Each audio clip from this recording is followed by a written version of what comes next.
around 100 games. So you can see it's not very good, but you can see it's sort of understanding slowly. You can see it's kind of understanding what it's supposed to be doing. It's trying to move towards the ball. This is after an hour of training, so about 200 games. So now you can see it's quantitatively better. It's getting the ball back around 30–40% of the time. It's still not perfect, but it's getting measurably better. Now after 2 hours, or 300 games, it's better than any human can play this game. So it never misses the ball, even when the ball comes back at very fast vertical angles. So then we thought, okay, that's pretty good, but let's just leave it training for another 2 hours, see what happens. And then this amazing thing happened. It sort of worked out. The optimal strategy: dig a tunnel to the back, and then send the ball round the back with sort of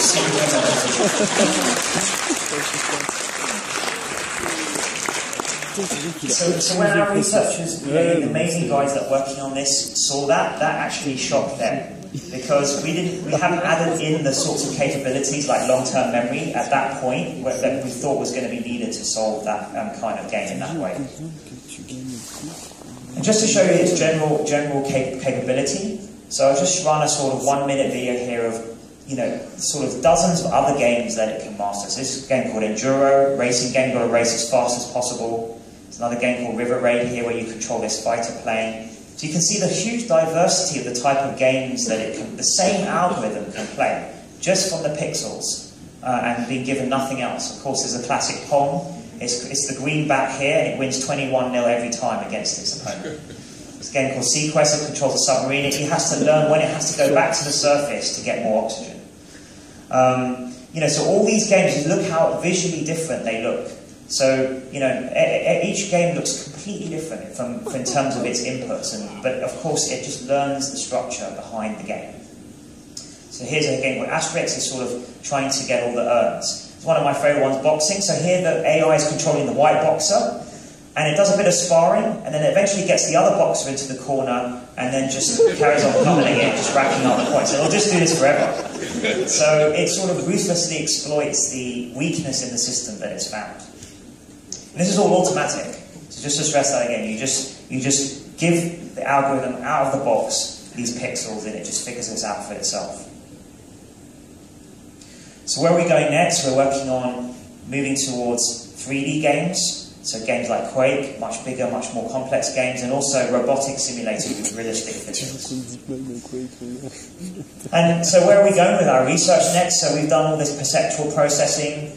I haven't got time to cover this in detail, but there are sort of three. You can think of the information in the brain as having 3 levels. There's the perceptual information, the sensory information. There's conceptual information, which is sort of abstract information. And then there's symbolic, like language. And if you look at the AI side, on the machine learning side, there's a lot of work has been done on the symbolic natural language processing side. That's all this logic network stuff. And we're making amazing progress now on the perceptual processing side, like with deep learning. So computer vision is improving all the time. But what so far is missing is this conceptual layer, learning abstract concepts. So, one of the inspirations we're getting from how to do this is from the brain.